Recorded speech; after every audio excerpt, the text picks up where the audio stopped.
Politicians realize that nonverbals are important. And so when they choose an outfit, when they choose how they're going to come out, whether or not they're going to be smiling or shaking hands, one thing I can assure you, this has been rehearsed many times. It is theater. It's absolute theater. And one of the things that we will be looking for is how well these actors do their job. My name's Joe Navarro, and for 25 years I was a spy catcher with the FBI, and I am a nonverbal communications expert. As we approach the height of the political season, the question I'm asked is, what do you look for in the body language of the people that will be in the debate? I look at everything that's involved because we have to look at all the nonverbals. We always notice when the candidates come on stage, they're always waving at somebody in the audience or pointing a finger and so forth. Sometimes these are actually bogus gestures because they know the cameras in the audience will take pictures anytime there's a large gesture. And so they may actually do these things with no one in mind. You'll notice that rarely are debaters allowed to stand or sit close to each other. Usually there's at least 7 to 10 feet of space. And the reason for that is debaters actually don't want you to see that there's a height difference. And so by separating the two individuals, we don't notice that difference. You'll see an unusual amount of the color blue in the background, somewhere between the color of the ocean and the sky, which is soothing to the human brain.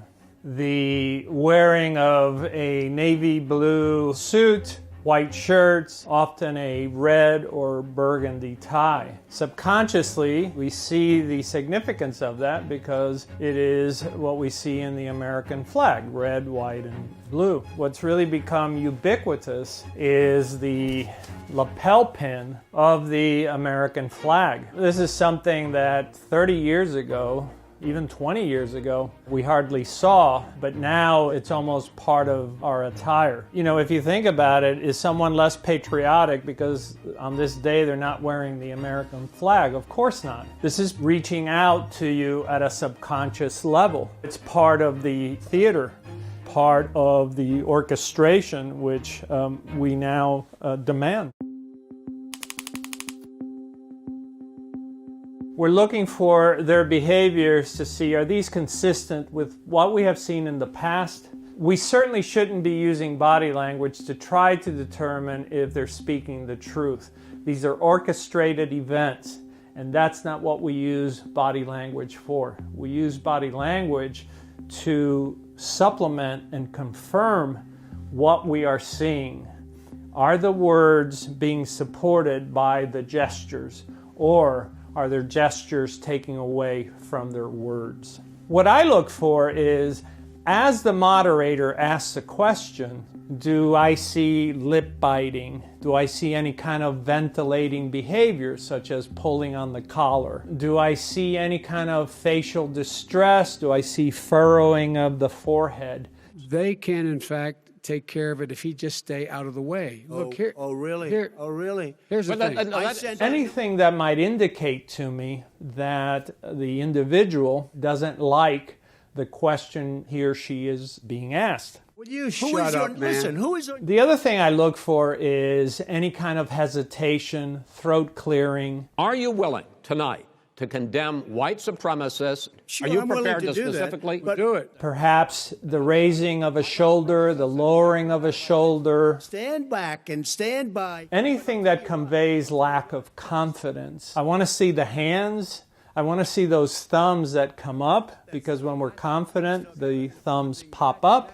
When we lack confidence, they come down. I want to see if there's any kind of steepling. Steepling is a high indicator of confidence. Or do we see the interlacing of the fingers, which is I'm struggling with something or I'm having difficulty. One of the ones that you may not even think about, nothing will ever be said, but you'll see behaviors like the light touching of the eye. with the fingertip. This is both a blocking behavior and a comforting behavior. One of the facial nerves that attends to the eyelid, the minute we put pressure on that nerve, it begins to send messages to the brain to calm down. What in essence they're saying is, I screwed up, or I really don't like that. One of the things that happens in political debates are the things that we never planned for. For instance, in 2016, now President Trump walking behind Hillary Clinton during the debates, it almost looked like he was stalking her. I mean, I can just imagine me trying to talk to the camera right now with somebody loitering behind me. That actually actuates a limbic response. So we may see behaviors that arise as a result of the action of another candidate. And we certainly saw that in 2016 when some candidates refused to shake the hands of others, or when humor was used when it really wasn't well intended. And that's when we see authenticity. That's when we really see what is in the heart and the mind and the sentiment of this individual and how they react to it. Gestures and communication are all intertwined. They're not two separate things. We know that because we've done research, and when we restrict people's hands, they in fact have less recall, they're in fact less energetic, and they communicate much less. We used to say, you know, when somebody in authority gestures, they need to gesture wide and they need to gesture smoothly. And of course, in the Zoom world, those gestures need to be up here where people can see them. Humans are so sensitive to nonverbals that if I were to point my finger at the audience and say, you, we actually have a visceral reaction to that, which is usually very negative. Now think about how many times a school teacher has called on us and gone like that. We know that if we turn that gesture into an open palm vertical gesture, we like that. We prefer that. Probably the most popular one is this thumb gesture that you often see. The candidate is making a point and the thumb is just barely sticking out from beyond the index finger. Anytime we grasp something, we're saying, I'm talking to you about something that's important to me. I'm sort of grasping it, which is to be differentiated, for instance, for when we talk and we say with precision.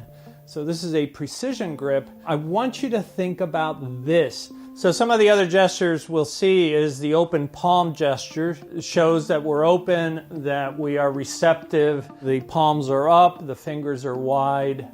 This is very appealing. Some of the other gestures we may see is if the person is doing this. So normally a baton gesture is a cadence behavior that denotes I am asking you to come visit me. But when we do it this way, what we're in fact saying, if we slow it down, is I'm really not so much behind that, because it's literally pushing away rather than being receptive.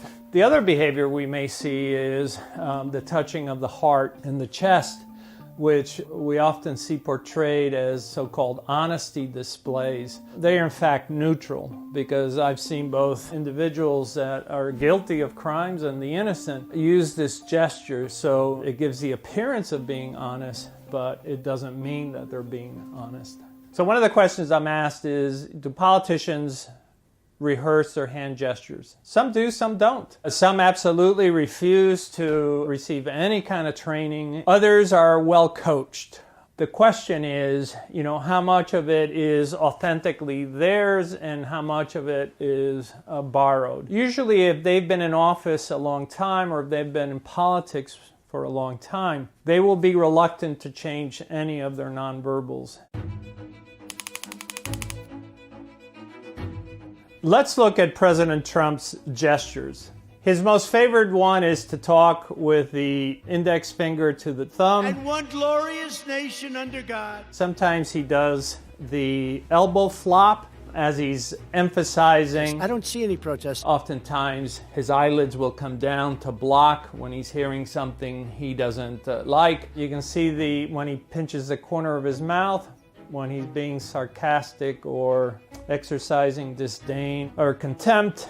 He does the lip purse when he disagrees or doesn't like a question being asked. And then, of course, he does the lip pull when he definitely doesn't like the question being asked. And if you notice, anytime he's sitting in the White House surrounded by people, he always hugs himself. And yet when you compare him to when he's on his show, The Apprentice, he always has a territorial display. And you see this contrast, and you have to ask yourself, why do we see this behavior on a TV show, and why we're not seeing this in a presidential cabinet? Let's look at Joe Biden's gestures.